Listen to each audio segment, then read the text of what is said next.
Bienvenidos a un nuevo episodio del podcast de Squad Makers. Soy Rafael Alcalde Cazorla y en este espacio conversamos con líderes, emprendedores y perfiles técnicos que están construyendo el futuro desde la tecnología, la innovación y los datos. Hoy tenemos con nosotros a Jorge Uríos, Chief Information Officer en Excalibur Smart Mapping. Excalibur Smart Mapping es una compañía tecnológica internacional especializada en mapear y analizar el territorio y el subsuelo mediante datos, sensores, geofísica, inteligencia artificial y analítica avanzada. Su trabajo ayuda a gobiernos y empresas a tomar mejores decisiones sobre minerales críticos, agua, energía, infraestructuras y sostenibilidad. La trayectoria de Jorge es especialmente interesante para nuestra comunidad, porque combina más de 20 años de experiencia en compañías como Onron, Telefónica, Bankia y Getronics, con una fuerte mentalidad emprendedora. Ha fundado varias startups, ha impulsado proyectos de transformación digital y además comparte conocimiento como docente y autor. Con Jorge vamos a hablar de tecnología útil, de inteligencia artificial aplicada a problemas reales y de cómo transformar organizaciones desde dentro y de cómo los datos pueden ayudarnos a entender mejor el mundo físico que nos rodea. Así que a todos los que nos seguís, esperamos que disfrutéis mucho esta conversación. Así que vamos adelante. Sí. Hola Jorge, ¿qué tal? ¿Cómo estás? Bien, ¿y tú? Pues nada, aquí a pesar de los problemas técnicos, pues bueno, vamos a comenzar como podamos. Eh, pues quería comenzar un poco conociendo tu experiencia, que yo ya pues, te conozco desde hace muchos años como emprendedor, en empresas tecnológicas siempre que has montado. Creo que has montado cerca de 3 startups, has trabajado en empresas pues súper grandes, de Telefónica y demás. Ahora mismo en Excalibur, que es una empresa súper tecnológica que es muy interesante por el uso de los datos que hacéis. Bueno, pues lo primero es centrarnos en, sobre todo, la parte más técnica, que es lo que, pues, toda nuestra comunidad es lo que más le interesa. Cómo, desde tu perfil de I+D, porque tu experiencia siempre ha sido el I+D, la transformación digital, y cómo la has aplicado a diferentes negocios. Ahora en Excalibur, pues cómo la planteas, ¿no? Entonces, la primera pregunta, por entrar directos a saco, es en este mundo que ahora mismo es tan crítico de los recursos naturales y donde Excalibur juega un papel súper importante porque mapeáis esos recursos con técnicas muy avanzadas. Eh, Cuéntanos, ¿cómo juega ese rol? ¿Cuál es el rol que está jugando Excalibur Smart Mapping en esa nueva forma de observar, entender y gestionar estos recursos naturales? Bueno, Rafa, gracias por invitarme y nada, por poner un poco en contexto para aquellos oyentes de tu comunidad que no conozcan a Excalibur. Excalibur es a nivel global el líder en geofísica aérea. Yo esto muchas veces lo traduzco como tenemos más de 40 aviones con distintos tipos de tecnologías, que en este caso lo llamamos, son los sensores, magnetometría, radiometría, electromagnetismo y gravimetría. Bueno, a lo mejor a alguno de tus oyentes de esta parte les es familiar. Y con eso, básicamente, lo que detectamos son anomalías del subsuelo, ¿vale? Principales clientes suelen ser gobiernos, empresas mineras que quieren conocer, vamos a decir, sus recursos naturales. Y por ponerte un poco en contexto y coger el guante de lo que me preguntabas, Excalibur vamos a decir, es una empresa tradicional que durante decenas de años su actividad ha sido esa parte de volar y esa parte de adquisición de datos, a partir de los cuales los geofísicos procesan todos esos datos y luego lo interpretan para ofrecérselo a los clientes.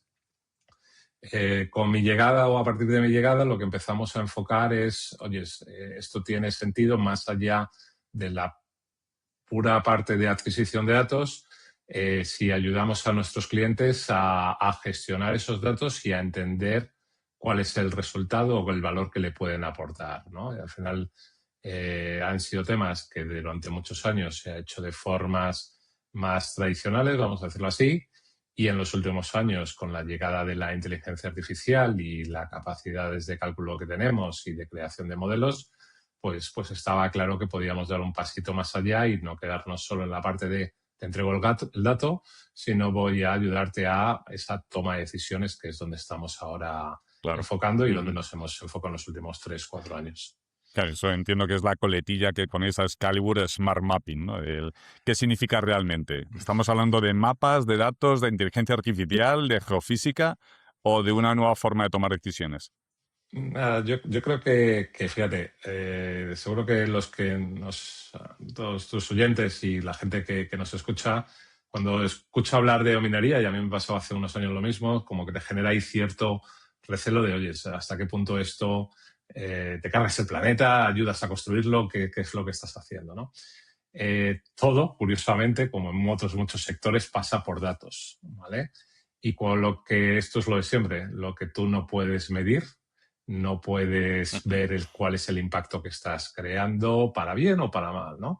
Entonces, esa para mí es la parte de aportación de valor. Al final, no es lo mismo tener datos en silo, datos muy puntuales tomados en ciertos momentos hace 20, 30 o 50 años, que ahora mismo poder adquirir datos con las nuevas tecnologías que tenemos, poder procesarlos con nuevas tecnologías, aplicar modelos de IA que nos van a medir no solo el impacto, digamos, económico de un determinado anomalía, sino el impacto medioambiental, el impacto socioeconómico y poder tomar decisiones mucho más informadas, ¿no? Que creo que desde lo que va esto, más y cuando estamos hablando de nuestro planeta, ¿no?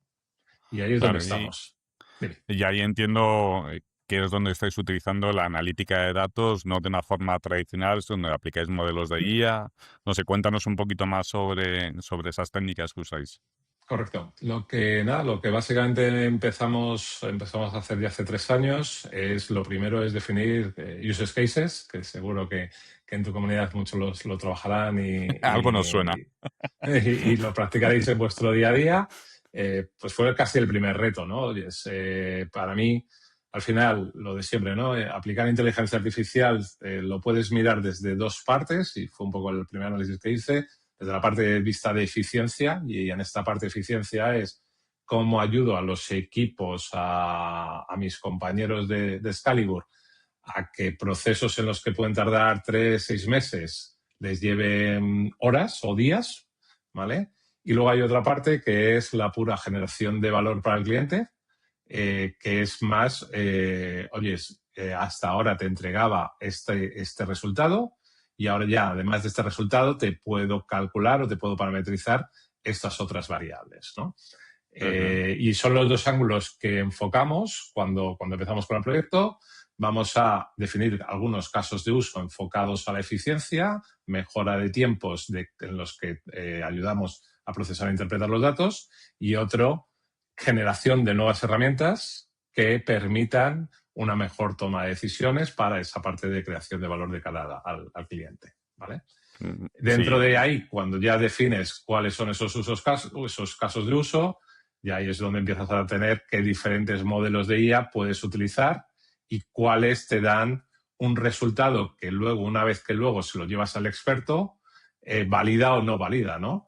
Ese es el trabajo que hemos estado haciendo, te diría, básicamente los 2 primeros años. Y ahora todo eso ya se ha movido vamos a decir, a producto. Y al final está muy bien que tengamos squads, nunca mejor dicho, y equipos de data scientists y data engineers trabajando en esos modelos y con los datos, pero todo esto tiene que llevar a un output. Te lo iba a preguntar después, el qué tipo de equipos tenéis, ¿no? Pero sí, pues sí. esto Pero lleva, una pregunta antes de que te metas en ese terreno. Has hablado de que habéis desarrollado modelos que dan interpretación a los datos que estés recogiendo, y luego esa interpretación es pasada al experto. ¿Habéis ya pasada la etapa del experto, o el experto sigue siendo fundamental antes de entregar el resultado al cliente? El experto, desde mi punto de vista, no es ahora, dentro de 5 o 10 años va a seguir siendo siempre fundamental. O sea, al final, tú cuando creas un modelo, vamos a decir, si me lo llevo a la industria antigua, entre comillas, del software, ¿vale? Esto tienes la versión 1.0, ¿vale? Sí. Y luego, cuanto más datos tienes y más capacidad de analizar con nuevos modelos y nuevos casos, vas a ir mejorando ese modelo. Con lo cual, al final, siempre necesitas a uno o varios expertos que por un lado revisen, ¿vale? Y por otro lado te ayuden a, a pulir o mejorar el modelo de IA que has planteado en un origen. Todo se ha dicho y te estoy leyendo la mente. No, ya, pero puedes coger un agente y le puedes convertir en un experto y a partir de ahí que la gente sea el que valide. Sí. No seré yo el que te diga que no, ¿vale? Yo creo que es otro de los siguientes retos que estamos, pero para a mí, entre comillas, me cuesta mucho la parte de creer que el conocimiento científico, ¿vale? Que el insight del último decisor siempre va a ser siempre gestionada por un agente, ¿vale? O por un experto que no es una persona con un conocimiento real, ¿vale? Yo obviamente creo que sí que vas a tener puntos de check en los cuales vas a validar con ciertos agentes, ¿vale? Pero eso no quita que la revisión, todo cuando lo tengas, al final sea una persona que dé ese output, ¿vale? No me Creo imagino, y más por el coste que supone la explotación de los recursos naturales, compensa que esa revisión sea hecha que por un haya un experto. equipo. Igual que en la medicina, ¿no? Igual que un médico revisa una tomografía o un informe que te ha hecho una IA, pues lo mismo. Que Correcto. entiendo que debe Esto ser lo muy digo más similar. porque hay muchas veces que, sobre todo en ámbitos más técnicos, tendemos, ¿no? me voy a cargar o voy a sustituir a todo. Es ok, ¿vale? Pero luego la realidad probablemente no es No, así. nosotros somos todavía muy escépticos en el uso de la IA. De hecho, en nuestra comunidad, pues no paramos de probarlo porque lo vimos en nuestras carnes, el cómo evoluciona, cómo usan la IA los desarrolladores y los problemas que nos están llegando, que son problemas nuevos.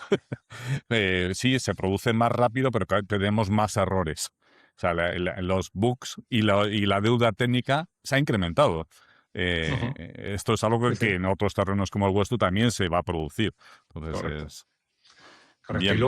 Y luego hay, para mi gusto, o sea, al final, cuando te hablan de cada una de esas tecnologías, dentro de cada tecnología tienes sus propios casos de uso, sus propias definiciones de procesos de cómo se procesan esos datos, con lo cual vamos a decir que no hay donde muchas veces creemos que esto es, no, a mí me das esto y tienes este input y luego vas a tener este output.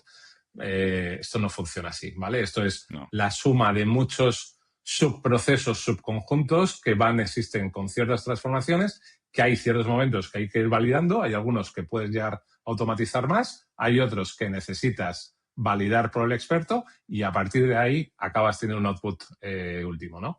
correcto. Lo digo por poner un poco en contexto también Claro, es que de... eso me viene bien porque hila con la siguiente pregunta, porque cómo aplicáis la inteligencia artificial en toda la organización, ¿no? Porque yo entiendo que la última parte, que es la de los modelos que interpretan esas imágenes o esos datos que os vienen de los aviones y de los satélites y demás, son modelos pues no son basados en IA generativa, sino que serán correcto. muchos modelos tradicionales de inteligencia artificial, pues, de los 20 tipos que tenemos, porque lo que nosotros Sí. estamos viendo en el mundo del desarrollo es causado por la IA generativa. Entonces, no son modelos predictivos como los que podéis trabajar vosotros, ¿no?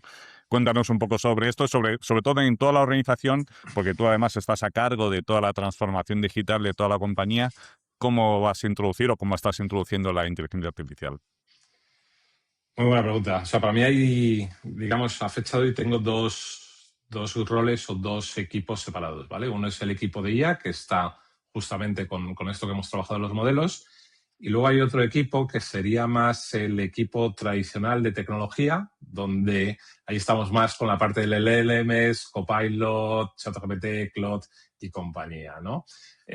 ¿Por qué? Porque unos por ahora están enfocados a ayudar a equipos muy determinados con casuísticas muy diferentes y otro es, oye, el departamento de recursos humanos, el de marketing, el de finanzas, que vamos a decir eso de, oye, quiero llegar a hacer contabilidad de forma automática, ¿vale?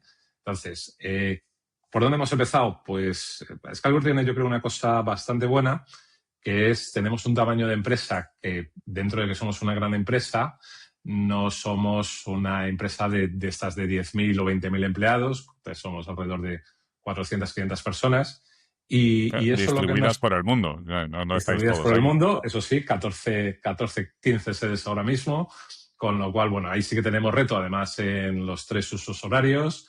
Entonces, yo lo primero que he hecho es, bueno, pues lo que vamos es a disponibilizar, en este caso Copilot, pero por la que somos entorno Microsoft y era lo más fácil, a todos los Bueno, seguiremos usuarios. siendo amigos vuestros, no os preocupéis. Gracias. ¿Vale? A todos los usuarios. Y lo que sí que ocurre es que a partir de ahí, para mí hay 2 capas que se integran. O sea, una primera es, pues, lo disponibilizamos y empezamos a medir el uso, y luego empezamos a trabajar en la parte de creación de agentes con los distintos equipos de departamentos, ¿no? Y es ahora donde estamos, ¿no? Hemos definido algunos líderes de equipo que tienen inquietudes, vamos a decir, de, oye, si esto cómo me puedes ayudar a automatizarlo. Y ahí hemos creado pues primeros casos, tanto en departamento de finanzas como en marketing, que es donde estamos ahora empezando a crear, vamos a decir, esos primeros agentes que tienen un contexto, tienen un modelo LLM detrás, que todo se ha dicho, ahí a fecha de hoy lo tengo abierto, es decir, por detrás obviamente puedo enganchar un Claude, un ChatGPT o el propio Copilot, ¿vale?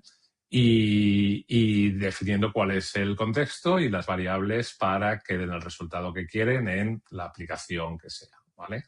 Uh-huh. Es donde estamos ahora mismo. Yo, fíjate, y esto es curioso, lo hablaba la semana pasada también con un fabricante, a lo mejor por características y por mi background, mi tendencia, o por lo menos yo creo que tú también que me conoces, a ser muy emprendedor, innovador en muchas cosas. Yo en la parte de agentes casi estoy siendo más reactivo que proactivo, ¿vale? Porque creo que uno de los grandes errores es decir, venga, voy todo con esta solución, con esta plataforma tal, y que de pronto te encuentres dentro de un año que hay otro que le ha pasado por la izquierda y por la derecha y va mucho más adelantado, y de pronto dices, todo lo que has construido, ahora, ¿qué haces con ello? Lo tiras, lo tratas de empezar a poner parches, con lo cual, nada, yo estoy ahí viendo, dando pasos, digamos, más precavidos para definir qué políticas, y lo que sí que es cierto que al final en un entorno Microsoft, pues concepto Copilot tiene parte del terreno ganado, aunque a fecha de hoy tenga muchas limitaciones, pero incluso yo, fíjate, que creo que hay una de las grandes formas de Microsoft de trabajar. Microsoft nunca ha sido tampoco el primero en nada, y por eso ahora dices, oye, no, Cloud está súper de moda, compradísimo, pero tú dale a Microsoft 6, 9 meses, que es lo que tradicionalmente ha ocurrido, que luego implementan otras 8 cosas y te da una cosa que para mí, en este caso como CEO, es muy importante en una gran empresa a nivel multinacional, que es la parte de gobernanza, ¿no? De si voy a tener al día de mañana 50, 100 o 200 agentes desplegados por la organización, quiero tenerles, quiero saber qué están haciendo. ¿Confiáis en un proveedor, me da igual que sea Microsoft o que sea Anthropic o quien sea, quien gestione el análisis de vuestros datos? ¿Pensáis que esto es lo que se va a quedar para el futuro, donde dependas tu trabajo de una plataforma externa? Pero vamos a yo te diría que distingamos 2 tipos de datos. Datos de gestión, ¿vale? Pues datos de gestión, entiéndase, datos de facturación, CRM, todo lo que son datos operativos de la empresa. Y luego, en este caso, datos, vamos a decir, en nuestro caso de Planeta, pero en otros casos serán propios datos de clientes, ¿vale? A los que les aplicas modelos de IA, ¿no? Yo creo que aquí hay que combinar 2 cosas. Uno, lo que es la velocidad de poder hacer cosas, y otra, obviamente, es el coste, el mantenimiento y la implementación. Mi percepción es que va a ocurrir lo mismo que ocurrió con el cloud hace 10, 15 años, que de pronto todos nos fuimos a la nube porque, oye, esto es lo más fácil, lo más rápido, la forma más rápida de lanzar tu proyecto, y resulta que estamos en el 2020, 2025 y hay muchos que estamos volviendo a on-premise por aquello de, oyes, los costes controlados, no tengo ningún susto, lo tengo igual de securizado, depende y obviamente siempre con el mundo híbrido. Pues en los agentes de IA o en el mundo de cómo Ajá. van a ser, cómo vas a consumir los modelos, en este caso el LM, yo creo que va a ocurrir algo muy similar, ¿vale? Por lo mejor para arrancar puedes, bueno, es que en este caso puedes hacer las dos, ¿no? Pero bueno, habrá gente que prefiera que me lo instalo en un servidor y lo pongo a correr dentro de mi servidor. Habrá otros que, oyes, consumo de Anthropic o de Copilot y ahí estoy funcionando. Cuando el tema sea inmanejable o haya el coste sea muy caro, de pronto a lo Ujú. mejor hay muchas empresas que deciden, oye, ¿y esto no tenemos alguna forma de optimizarlo? Claro, vamos a decir, estamos año 2009, para ponernos en contexto, para mi gusto, ¿vale? Los que somos un poquito Ajá. más, Sí, más sí, que mayores, sí, fue el boom del mundo cloud. correcto. Ujú.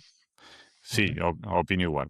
Y creo que estamos en un momento donde mucha alegría con el mundo cloud y depende de una plataforma y me da igual y ya veré en el futuro.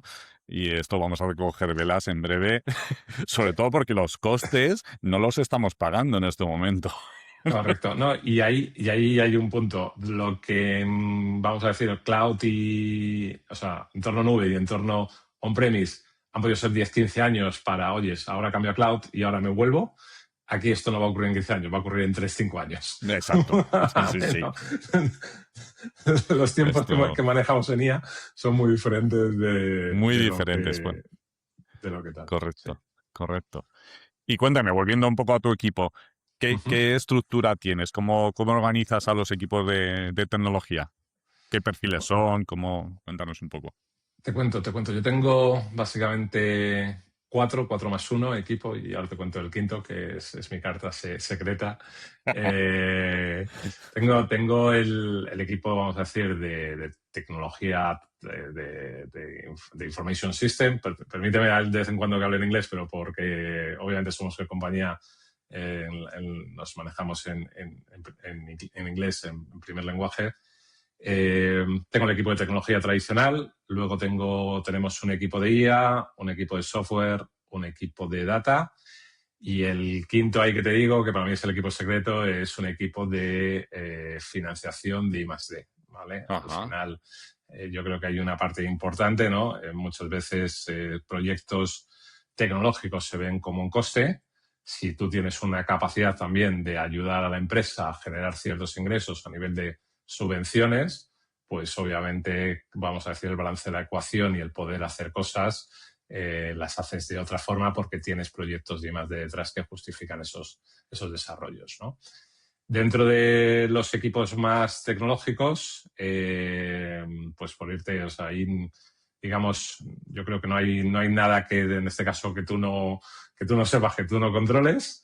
Pero tienes desde el equipo de la parte de data scientists, de data engineers, de la parte de full stack a nivel de software, y bueno, perfiles que dentro de que ellos trabajan, digamos, en su propio, cada uno en su propio equipo. Lo que sí que hay es, vamos a decir, un equipo de producto, de esta parte quizás la he obviado, ¿no? El Product Manager y UX, que se encarga, y no son la misma persona, todo se ha dicho, que se encargan también de definir prioridades y a estos tres equipos tenerles coordinados, ¿no? En sus sprints y en sus dailies de lo que se va haciendo y de lo que se va entregando. Eso es en Ajá. la parte más de desarrollo de producto. Y luego Eh, está, perdona, Me dejas interrumpir un dale, segundo. El, sí. el, ese que me interesa mucho lo que has contado del equipo de negocio, ¿no? Del equipo que Ujú. traduce los requisitos de negocio. Este product manager que le has llamado, ¿es un perfil técnico o es un perfil de negocio? Fíjate, es un perfil técnico, eh, pero vamos a decir que es la primera capa antes de irnos a negocio, ¿vale? Bien. Ajá. Nosotros, una de las cosas que yo creo que están muy bien tiradas es que en cualquier aplicación, y me da igual que sea una aplicación de un tercero, y pongámosle, por ejemplo, nuestro ERP que utilizamos NetSuite o HubSpot, a nuestras propias aplicaciones que hacemos, los desarrollos, tenemos lo que llamamos el Business Owner y el Technical Owner, ¿no? Entonces, yo por ahora siempre lo que estoy hablando es del Technical Owner, que son los equipos que yo lidero. Luego, en cada una de esas aplicaciones, si hablo, por ejemplo, de NetSuite RP, hay un Business Owner que está dentro del equipo de finanzas. Si hablamos de recursos humanos, que utilizamos Bamboo, hay un Business Owner que está en el equipo de recursos humanos. Si hablo ya de aplicación interna o de plataforma, que nosotros, la parte de IA Data Platform que tenemos en AI, hay un Business Owner, que en este caso es la Managing Director de Sudáfrica, que es la persona que tiene más contacto con mercado, ¿no? Desde ahí se recogen requerimientos y en este caso pasa Product Manager, Product Owner, que sé que son conceptos diferentes, pero en este caso sí que los tenemos más mezclados, que prioriza y define qué es hacia dónde los equipos técnicos trabajan. Sí, bueno, aquí o sea, yo ya no soy purista de la Agile, ya hace mucho tiempo que, bueno, aquí cada empresa hay que adaptarlo a su modelo y unas cosas funcionan, otras no. Y depende mucho de la organización. Al final el equipo de desarrollo va a ser muy semejante a como sea el resto de la jerarquía de la organización de la empresa. Y eso es inevitable. Pero a mí me interesa, pues, por ejemplo, has hablado del UX, el que gestiona la experiencia de usuario. Lo que estamos viendo mucho en el mercado es que este perfil, incluso el del Product Owner, se están fusionando mucho o potenciándose a través de la IA. Ya el User Experience dedica mucho más tiempo a la investigación que al diseño de interfaces, porque ya eso se lo hace la propia IA y se lo hace muy bien. En cambio, le da mucho más tiempo a trabajar con el usuario, a hacer investigación, a hacer un trabajo que antes, pues lamentablemente, pues esta persona pues no tenía que dedicarla a hacer pantallas porque el trabajo tenía que ser para adelante, ¿no? Entonces ahí vemos ese cambio. Y en el Product Owner, más o menos lo mismo. Ya no estamos viendo que es un perfil que cada vez es más técnico, y además ahí se está pegando mucho al QA, el Product Owner, porque está elaborando parte de lo que es la calidad del proyecto, ¿no? Y de nuevo con la IA les está ayudando mucho a ser mucho más productivos y avanzar mucho más y darle más feedback al equipo, ¿no? Eso no sé si es algo que lo estáis viendo vosotros en los equipos o... Yo, fíjate, no es que solo lo estoy viendo, es que para mí ahora mismo es obligatorio. Es decir, Ajá. yo en los últimos 2 meses he estado haciendo entrevistas, en este caso fuera de España, a distintos perfiles, tanto de data como de software. Yo les hacía una pregunta, que es, ¿qué utilizas? ¿Qué LLM utilizas? ¿Cómo desarrollas? Y el que me decía, bueno, de vez en cuando valido código, tal cual, chico, vas tarde y mal para mi gusto, ¿vale? O sea, yo creo que ahora mismo el potencial del experto es justamente eso, validar, ¿vale? Dentro de que si, ok, tengo 20 años de experiencia, a mí me gusta hacérmelo yo y quiero seguir porque soy apasionado, pues ok, ¿vale? Pero estás malgastando 5 horas de tu tiempo en cosas que ya que eres experto, ¿vale? En 30 minutos lo tienes y me da igual si estamos hablando de UX o estamos hablando de la parte de puro desarrollo o automatización y ingesta de datos, lo que sea, ¿vale? Ajá. Entonces, o sea, yo por lo menos en mi caso lo veo muy claro cómo esto tiene que funcionar y cuáles son los roles de esas personas, que es lo que busco de ellos, ¿vale? Yo busco, igual que antes hablábamos del experto geofísico, ¿vale?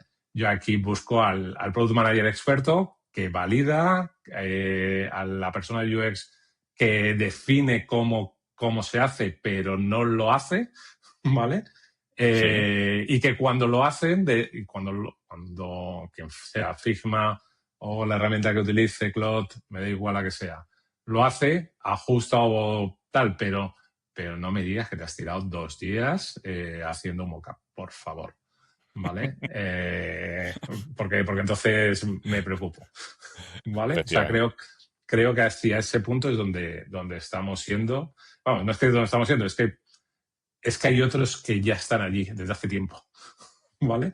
Con lo cual, el resto de gente que todavía no estamos o no lo está articulando de forma diaria en su día a día, está siendo tarde, ¿vale? Y aquí va a haber dos tipos de empresas, unas que aprovechen todas las ventajas y herramientas que tenemos a fecha de hoy y otros que se sigan trabajando y que vayan mucho más lento y que dentro de 5 o 10 años pues nos veremos dónde estamos cada uno, ¿no?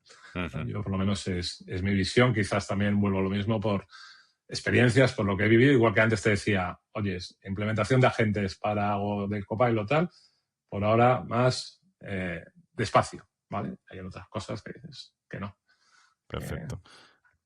Y ahora que has hablado de que eso, estás haciendo entrevistas al equipo que tienes, que unos Uh-huh. están en Sudáfrica, otros están en Australia, otros están en... ¿Cómo, qué herramientas usas para saber si esa persona es la adecuada o no? Si es el técnico adecuado para el equipo o no. Fíjate, a nivel de... O sea, entiendo que preguntas cuando realizas la entrevista, ¿verdad? Entonces, sí, en el proceso de selección, ese proceso de incorporación, ¿cómo Yo validas que esa persona va a ser productiva? ahí te voy a dejar que nos digas tú cuál es la mejor forma, porque no, te lo digo en serio. ¿Qué Yo, pregunta soy yo? ya, pero nos conocemos y yo sé que tú tienes muy buenas formas de validar a ciertos candidatos, ¿vale? Yo ahí, Ujú. y fíjate que voy más de una forma tradicional de entrevistas, ver qué es lo que tienen. Yo sí que esto, bueno, te lo digo a ti, pero yo creo que ha sido una norma en toda la gente que me conoce. Yo soy de los que contrata de forma ciertamente rápida, perdona, lenta, y despide de forma ciertamente rápida. Ujú. ¿Vale? Creo que es una seña que durante los últimos 15, 20 años he llevado. Hay gente que tristemente pasa por eso. Oye, si en 2, 4 semanas no estoy viendo que esto tenga sentido, dejemos de perder el tiempo. No lo pierdas tú, no me lo hagas perder a Correcto. mí. ¿Vale?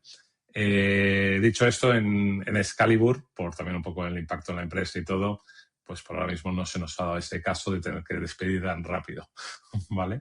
Y damos más tiempo a que cosas que a lo mejor con unas condiciones de startup serían, oye, 2, 4 semanas estás fuera, bueno, llevamos otros tiempos, pero eso no quita una mejora en lo que es el proceso de contratación, que sí que te pediría que incluso nos compartieras cuáles son buenas prácticas, porque creo que puede ser muy interesante. Bueno, esto es cuña comercial totalmente, que no era esto, pero bueno, es algo que sí que hemos estado hablando con anterioridad. Sabéis que en Squad Makers para nosotros es clave que los proyectos salgan bien. Para que un proyecto salga bien, hemos definido una metodología de 4 etapas. La primera es validar que esa persona que se propone para ese proyecto es la persona adecuada. Y además tiene que tener un rol. Y un frontend trabaja con un stack diferente al backend y trabaja diferente al user experience y trabaja diferente al product owner.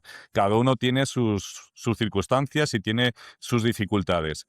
Y si queremos predecir el funcionamiento de un técnico en un proyecto, tenemos que hacer un ejercicio lo más similar posible a lo que se va a encontrar. Porque si no, no me vale de nada, es pura adivinanza. Sí, sabe Python, me ha hecho un test automatizado, lo corrige la IA donde sí, sabe declarar variables. No me vale de nada, no me vale de nada. Necesito que se enfrente con un reto, de hecho le llamamos retos. Tenemos una plataforma que es Squad Challenge, donde el cliente define sus perfiles y su stack tecnológico para cada uno de esos perfiles y se diseña un reto específico para ese proyecto, que es evaluado por un tercero independiente, que de hecho no va a saber ni quién es de vosotros ni quién es el desarrollador.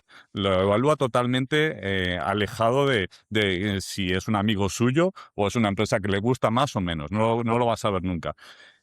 Con eso nosotros aseguramos que tenemos una evaluación independiente y certera, porque le damos los criterios que tiene que evaluar para cada una de esas posiciones en 4 niveles. Puede ser un junior, un semi-senior, un senior o un experto. Y tiene que clasificar a esa persona en ese rol y en un perfil, ¿vale? En un nivel. Eso es lo que nos da una predictividad de qué va a suceder con ese técnico en ese proyecto. Y con mucha mayor garantía que con una entrevista, pues sí, que la entrevista me vale para validar, me cae bien, creo que me puedo llevar medianamente, eso ya lo hacen los recursos humanos estupendamente, pero la parte técnica, no, la parte técnica la tenemos que hacer los técnicos, porque además es lo que nos juega, a nosotros se nos valora porque el proyecto funcione. Entonces, nuestra primera etapa de metodología es el Squad Challenge, de ahí, pues lamentablemente solo supera el Squad Challenge entre un 10 y un 15% de todos los candidatos que se presentan. Después, ayudamos al cliente en definir un poco cuál es esa metodología, en establecer una relación justa entre los dos perfiles.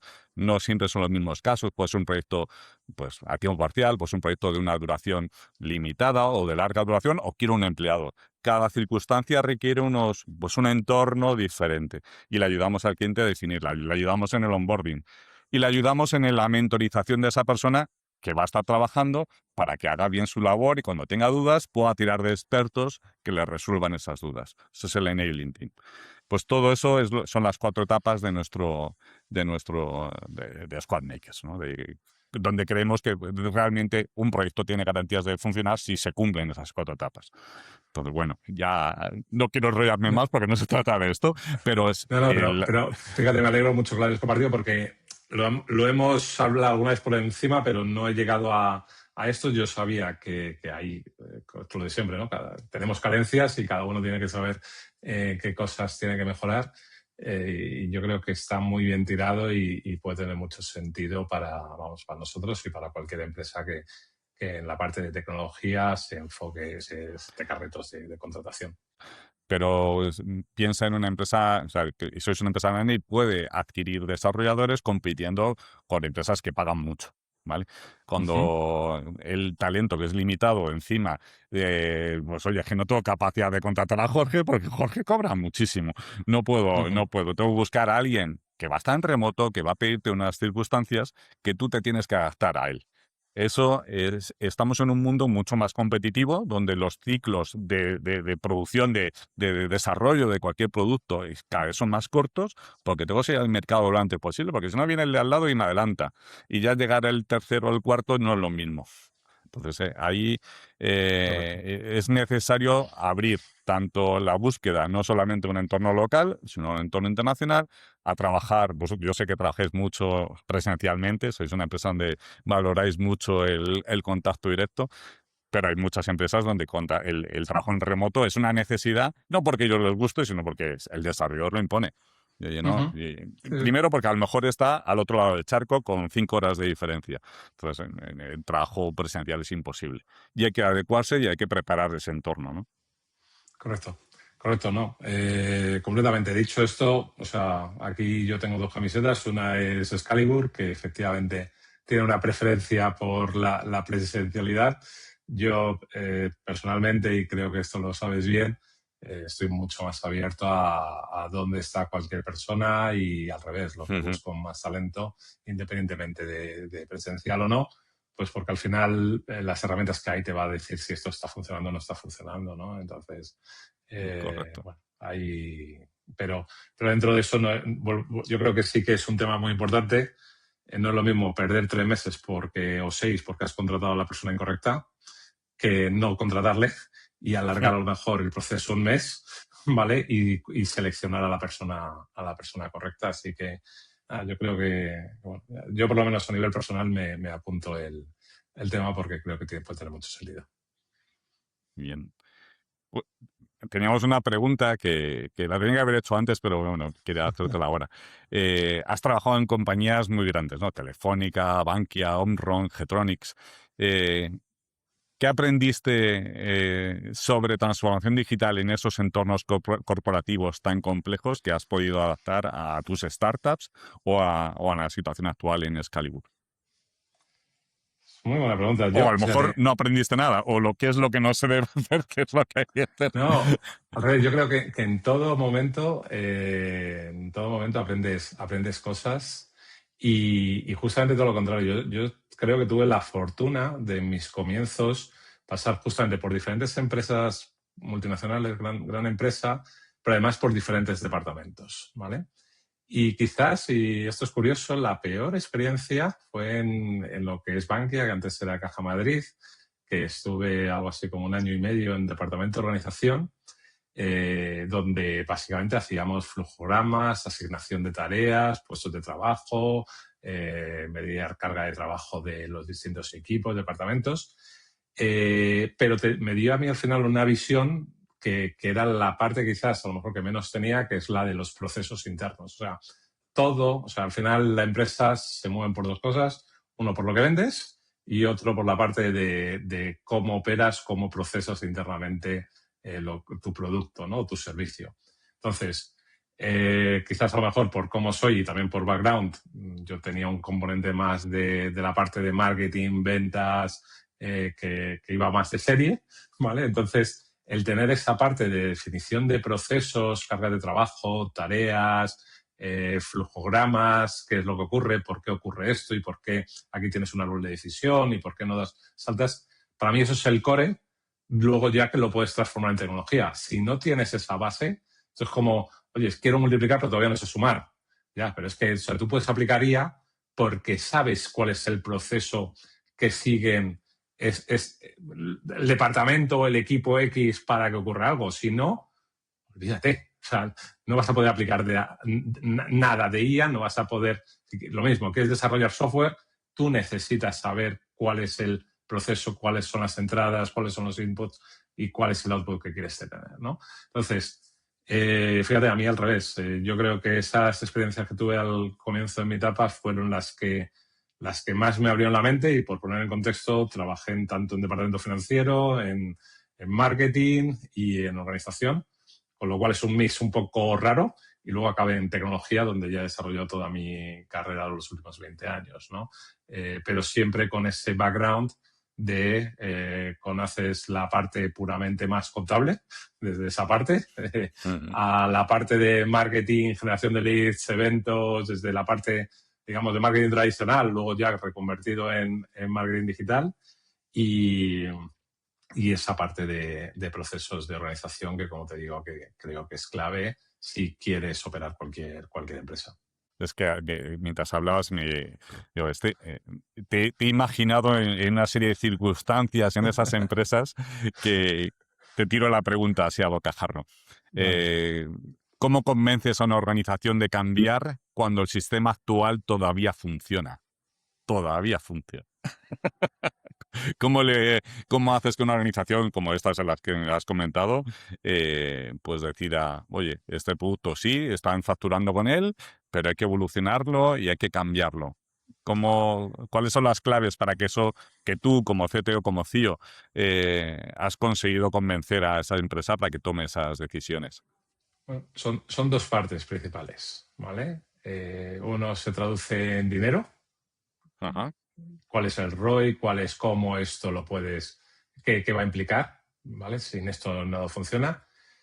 Y pasando esa primera fase, que obviamente para eso necesitas que alguien se lo crea, ¿vale? O sea, yo creo que yo creo que todos siempre al final aunque estés en tecnología donde sea, tienes que estar vendiendo a tu jefe, a tu CEO, al que sea, ¿vale? La oportunidad de hacerlo frente a no hacerlo, ¿vale? Luego quizás la parte más difícil ya no es el venderlo, sino el luego cómo implementarlo en las personas de esa organización que vienen de trabajar durante 20 años haciendo las cosas a su manera. Vamos a dejarlo ahí, ¿no? Yo creo que son los dos grandes retos, y cómo se hace, pues nada, no tiene mayor truco ni mayor esto que remangándote, empezando a decir, oye, lo que hablábamos antes, si estamos hablando de un proyecto de IA, ¿cuáles son los casos de uso? ¿Qué impacto puede tener? ¿Cuál sería el retorno si esto ocurre? Y vamos a dejarme un poco de presupuesto, veamos cómo lo hacemos con los presupuestos que tenemos. Ahí es un poco donde yo te decía al principio, si tienes un as en la manga o una baraja extra que te ayuda además a conseguir financiación para proyectos de I+D, digamos, todo fluye mejor y las decisiones son mucho más fáciles para la organización que tiene que tomar, para una dirección que tiene que tomar una apuesta por algo que a fecha de hoy es incierto, ¿no? Luego, curiosamente, y para mí es la magia, Cuando esto ocurre de forma constante y se va viendo que las cosas van funcionando, ¿vale? Pues pasa 1, 2, 3 años y de pronto tienes una organización que donde hace 3 años era una cosa de, oyes, los 4 locos estos que estaban ahí tratando de hacer cosas, se convierte en parte, vamos a decir, yo creo que lo puedo decir, core de la organización, ¿no? Por lo menos Ajá. esto ha sido la experiencia de lo que en los 3, 4 últimos años ha ocurrido con Excalibur, que nos estamos moviendo y todavía, yo creo, por muchos años, de empresa de geofísica aérea, nos dedicamos a volar y adquirir datos, a una empresa que hablamos ahora mismo de IA Data Platform, de ayudar a tomar decisiones, de la gestión de los datos, que hace 3, 4 años esto era como, ¿realmente esto es factible? Yo creo que si se van tomando pequeñas acciones bueno, por eso, y la parte fundamental es el equipo, que yo esto se lo he dicho muchas veces a mi equipo, ¿no? Yo puedo tratar de hacer push, de tratar de, venga, oye, vamos a hacer esto, pero necesitas un equipo de atrás que sea capaz de ir entregando y ir dando esos resultados que se esperan. Puede ser que a lo mejor no sean 3 meses, que sean 5, pero tienes que, y si no, oye, buscar el camino, por otro lado, otro caso de uso, lo que sea, para que haya cosas que se demuestre ese movimiento y que esto está produciendo un valor real, ¿no? Yo creo que el problema que tienen muchas empresas, y por lo menos por lo que yo he hablado también con colegas, es que muchas veces todo esto se queda en la capa de, digamos, de desarrollo, de preproducción, ¿no? Y aquí el éxito es al revés, es acabar en producción. Correcto. Mientras que te has tirado 3, 5 años en desarrollo, es ok, pero aquí el éxito es llegar a producción, ¿no? Y bueno, así lo veo. O sea, el camino hasta que eso no está en producción y luego ya produce resultado tangible o para un cliente o para equipos internos, mientras tanto no vale nada, ¿vale? Y esto es lo que tenemos que ser todos conscientes. Es que tener un motor que te está transformando la empresa como tú es una gozada. El, tú eres emprendedor, pero ahora eres un intraemprendedor, porque dentro de Excalibur tú estás proponiendo nuevas ideas de negocio, nuevos, es lo que acabas de contar, ¿no? 3 años acá, la empresa acá está cambiando su modelo, lo que vende, su estrategia, todo gracias a una visión, pues en este caso tuya, ¿no? ¿Cómo se puede conseguir? Porque yo he visto muchos casos de intraemprendimiento que no acaban en nada. O sea, muchas ideas, mucha reunión y no hay un avance significativo. ¿Crees que es la clave de ese éxito, de que lo que tú propones se convierte en algo real? Al final, o sea, vuelvo a lo mismo, ¿eh? Yo creo que es la mezcla de muchas cosas, esa parte tiene que estar ahí, pero sin duda alguna la que sí que es necesaria sí o sí es el apoyo de la dirección. O sea, yo creo que cuando yo por lo menos hace 3 años y medio, 4, entré en Excalibur, hubo una apuesta pues, de la dirección de, oyes, Jorge, de hecho yo entré como director de innovación, al año cogí, digamos, el equipo de I+D y a los 2 años cogí la posición de CEO a nivel global, corporativo. Algo habré hecho por mi lado, pero lo que sí que tengo claro es que he tenido el apoyo de la dirección desde el momento cero para, oye, Jorge, sabemos dónde estamos ahora, lo que necesitamos es dónde vamos a estar dentro de 5 años, ¿vale? Y si vuelvo a lo mismo, si esto ayuda, además, lo ayudas con cierta capacidad de no solo mirar la parte tecnológica, sino también ser capaz de mirar mercado y mirar temas de financiación de I+D, pues yo creo que juntar las 3 cosas, o sea, el problema muchas veces es, me centro en lo tecnológico, pero me estoy olvidando de lo que hablamos, eficiencia, valor para el cliente, y tampoco estoy haciendo nada para cómo financio todo esto, ¿no? Si consigues poner las 3 cosas en la misma rueda, ¿vale? Yo creo que es más fácil que ocurra, ¿no? Y muchas veces, incluso los equipos de innovación es como, sí, no, si queremos innovar, ya, pero te estás buscando tus propias habichuelas, o estás hablando con clientes para ver qué puede tener sentido, o estoy metido en mi oficina.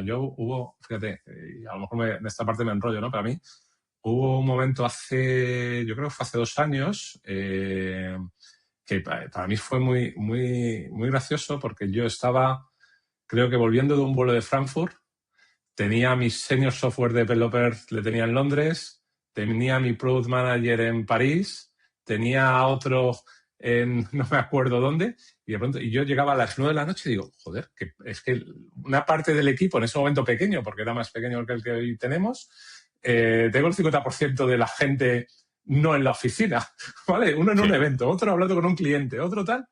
Y creo que esa es la parte clave para que ocurran las cosas, ¿vale? En la oficina o en tu casa, donde sea, pueden ocurrir cosas, pero necesitas estar en un ecosistema, ¿no? Y por eso digo, al final yo creo que es combinar muchas cosas y, como siempre, tener algo de suerte, que las cosas se alineen y que salgan bien. Si no, no ocurre nada. Eso es verdad. Hay que rezar más. No vamos aquí a descubrir. Y hay veces que hay que hacer muchas cosas y no termina de salir, pero por lo menos tienes que ser capaz de moverlo, ¿no? Y ese para mí quizás es un poco por lo que por lo menos ocurre la magia. Ahí, pues que has dicho un montón de skills del CIO, ¿no? Del director de innovación, saber buscar financiación, saber buscar estudios de mercado, analizar la competencia, conocimiento tecnológico para saber qué tipo de producto y qué ventajas tiene. Complicado encontrar una persona así. ¿Tú crees que las empresas españolas buscan ese perfil o lo entienden así al CIO o no? ¿Tú quieres que no me inviten más a ninguna cerveza a ningún colega o qué? No. A eventos te van a seguir invitando, no te preocupes. A ver, no, te voy a responder ahora de forma seria. Yo creo que hay mucho talento joven con muchas ganas de hacer muchas cosas, ¿vale? Hay quizás un tema de talento a nivel más senior que bueno, pues que oye, si llevo 20 años haciendo una cosa, ¿para qué ahora me voy a mover, voy a cambiar, me voy a complicar la vida? ¿Vale? Quizás ahí no todos los perfiles seniors están. Yo creo que hay ciertos perfiles que aún así igualmente, o sea, que lo es siempre, ¿no? Y esto no por nuestra edad, ¿no? No, una cosa no quita la otra, yo creo. La tuya. La tuya. Hay ciertos perfiles senior que siguen teniendo el mismo espíritu que cuando teníamos 20 años, ¿no? Pero por eso digo, hay otro perfil senior que yo creo que sí que tiene ganas de hacer cosas y hay un perfil más junior o medio senior que yo creo que viene muy fuerte por detrás, con ganas de hacer cosas y nada, esto es lo que pasa, sí que es cierto que no es lo mismo estar en un país que su actividad principal, vamos a decir, que es el turismo, ¿vale? Que está en un centro tecnológico como es Silicon Valley, donde tú estás, que todas las conversaciones de todos los bares, como sabes, es cuál es la nueva feature que sacas la próxima semana, ¿no? Entonces, bueno, pues tienes que saber en el ecosistema que vives, sobre todo si estás enfocado en España, ¿no? Sí. Esas son partes buenas, partes no tan buenas. Yo creo que es un mercado también muy bueno para testear productos, para lanzar cosas en una escala más reducida, validar y bueno, de ahí tienes el mundo por delante, ¿no? Cada uno tiene sus ventajas y sus convenientes, ¿no? Yo creo que Estados Unidos, no digo nada nuevo, es un mercado mucho más competitivo, donde es mucho más difícil también hacer las cosas por otra serie de motivos, aunque vaya una parte a lo mejor de facilidad de adopción de ciertos temas, ¿no?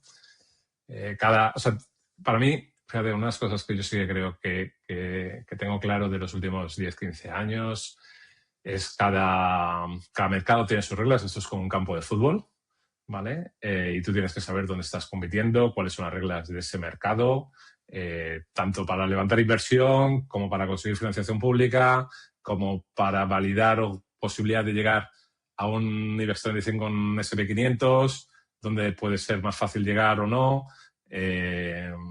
Ese tipo de cosas son las que tienes que valorar. Aquí España es un país de pymes, no nos olvidemos, ¿vale? El 95% Pero ese es un gran problema.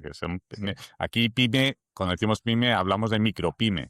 y No hablamos de autónomos. empresa mediana, no, hablamos de micropyme. Que ese es el gran problema, ¿no? Que la pobre micropyme no cansa a ser una pyme, una mediana empresa. Le cuestan horrores en llegar a esa etapa, ¿no? Y eso viene con lo que hablamos, de la cantidad de skills que debe tener un CEO para que eso, en una empresa mediana como la vuestra, pues sea capaz de levantar millones para poder conseguir el desarrollar ese producto y ese negocio. El, el planteamiento que... Es pregunta, ¿vale? Ujú. Desarrollo un poquito, pero es una pregunta. El crear un producto y crear una compañía muchas veces desde al emprendedor o a esa pequeña empresa está muy limitado en cuanto a los recursos que puede disponer. Tengo que construir un producto mínimo viable con 2 duros y con el primo del vecino que me ha dicho que sabe Python y con eso tengo que construir. Le estamos pidiendo cosas imposibles a esa empresa. El Y construir... además, dame métricas. Sí, esa era otra pregunta que no sé si nos dará tiempo, pero era muy interesante. Dame métricas. Encima dame métricas para yo valorar si tienes tracción o no tienes tracción. Dame métricas. El, ¿Cómo, o sea, tú cuando te planteas crear estos proyectos que estás haciendo, cuál es ese equipo mínimo que necesitas para hacerlo? ¿Dices dentro de Excalibur? ¿O Sí, como startup, proyecto independiente, cómo lo enfoco? como tú quieras. Te dejo tu libertad. Bueno, yo o sea, yo creo que cuando estás en una gran empresa, dentro de que a lo mejor tienes más limitaciones en la parte bueno, de la cultura de la empresa, de dónde se viene, sin duda tienes otras capacidades. Pues hablábamos al principio, temas de contratación, que a lo mejor cuando eres startup esa capacidad no la tienes, ¿no? O no tienes esa facilidad. Tienes que desempeñar todos tus encantos para conseguir que alguien te ayude, liar a alguien y empezar a funcionar, ¿no? Entonces yo creo, o sea, si estás en un entorno gran empresa y tienes la posibilidad de, oye, vamos a empezar a hacer cosas, vamos a empezar a hacer que la rueda se mueva, pues ya tienes mucho ganado que un emprendedor que quiere lanzar su propio proyecto no tiene, ¿no? Si eres emprendedor, quieres lanzar tu propio proyecto, que es donde yo creo que está más el reto, para mí sin duda hay 2 organismos en España que son fundamentales, CEDETI y ENISA, ¿vale? Que creo que cualquiera tiene que empezar a trabajarlos, aún así te iban a pedir cierto capital, con lo cual dices, ¿cómo hago todo esto desde cero? Voy una pregunta para atrás y es, ¿empiezas por productos o empieza por servicio?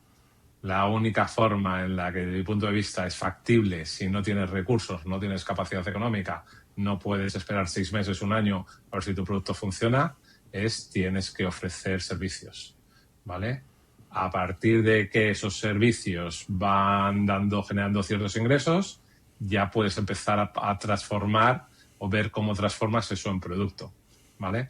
Y como ya tienes ciertos ingresos, ya deberías de ser capaz de irte a alguna entidad de financiación pública que te ayude a financiar ese proyecto.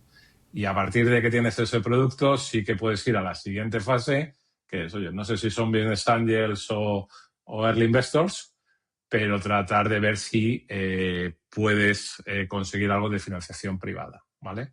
Problema de esto, es un camino que yo creo que tú y yo lo hemos vivido, además en varias ocasiones. El problema no es, o sea, yo lo digo muchas veces, ¿no? El problema no es crear el producto, el problema es que después de 6 meses, un año creando el producto, llegas a un negocio y estás ya cansado de todo lo que has hecho. No, que ahora te toca lo más importante, ahora tienes que venderlo. Ahora tienes que validar. Ahora Claro, tienes que validar. claro. Vale. Entonces, o sea, bueno, hay una parte que no hemos comentado que yo creo que también es muy interesante, que al final todo esto va de mentalidad, ¿no? Y Sí. en todos esos momentos que vas a tener a lo largo de tu propio proyecto, no de pronto decir, tiro la toalla. porque hay muchos momentos que dices hasta qué punto todo esto tiene sentido, ¿no? Y yo creo que esto es tristemente lo que muchas veces no se cuenta, porque todo lo que se cuenta es los grandes éxitos que hay y tal, y las entrevistas, y oye, si no, levanto una ronda, 10 millones, guay, guay. Y porque nadie, o se cuenta muy poco, ¿no? Todo ese camino por el desierto que en ciertos momentos de la startup, o todas esas veces, que estaba a punto de cerrar la puerta porque no eras capaz de seguir, ¿no? Yo creo que no hay fórmula mágica más allá de constancia, disciplina y irlo intentando. No sé si es un ánimo o no para los emprendedores que nos escuchen, pero sí, vale. Compramos. Ahí estamos. Si quieres te miento.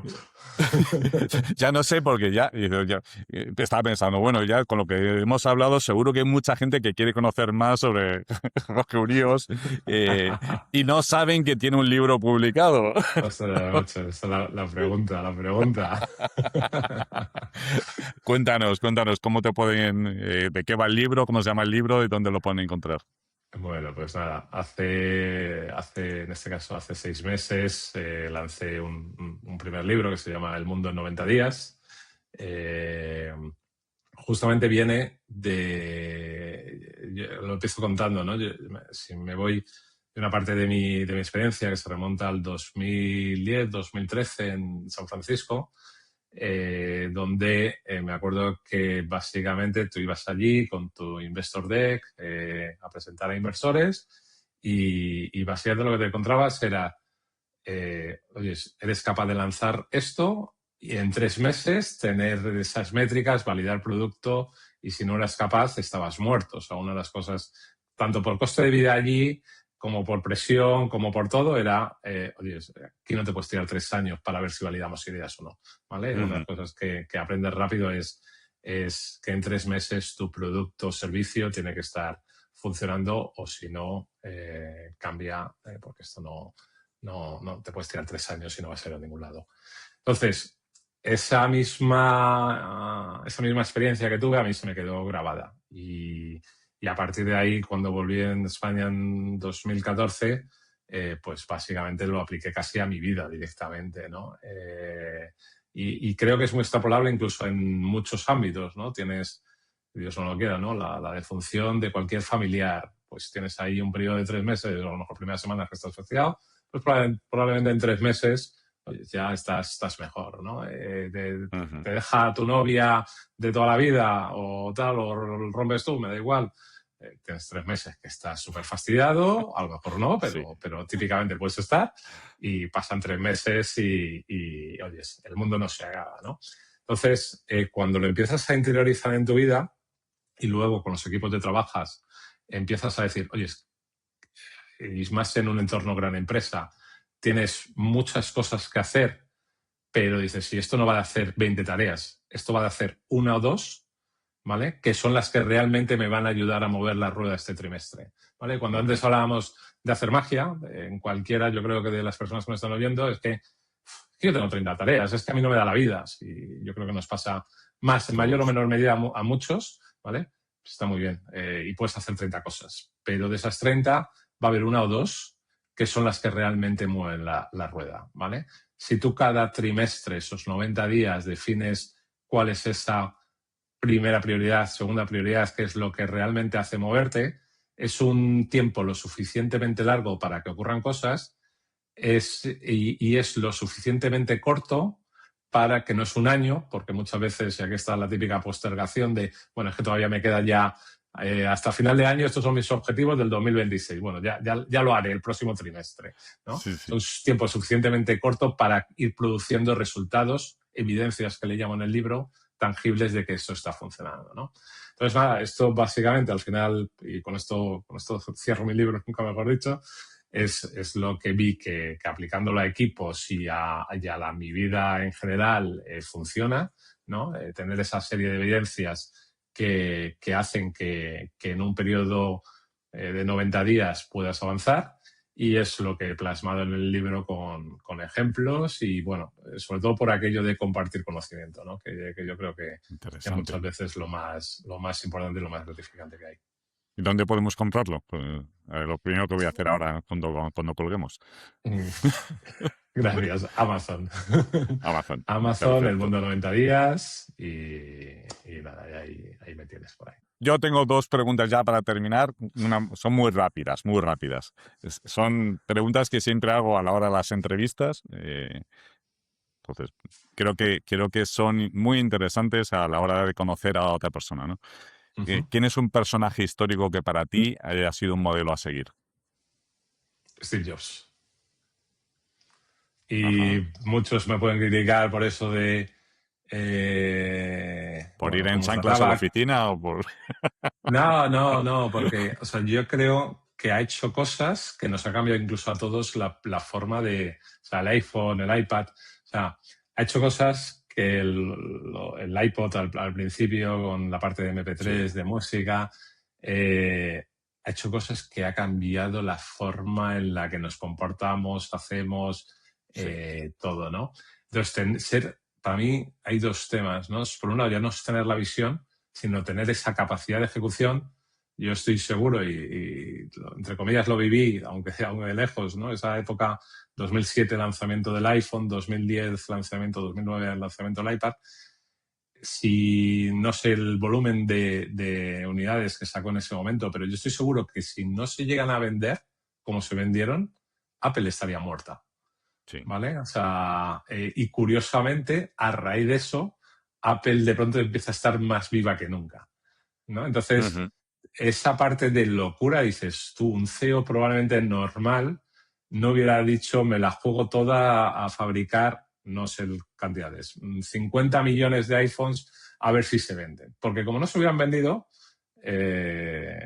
Apple se hubiera caído, ¿no? Entonces, para mí es una de las personas, por no irme hace 500 siglos o a la época de Cristo, de Jesús, para mí es una persona que creo que ha cambiado la forma en la que nos comportamos. Sí, correcto.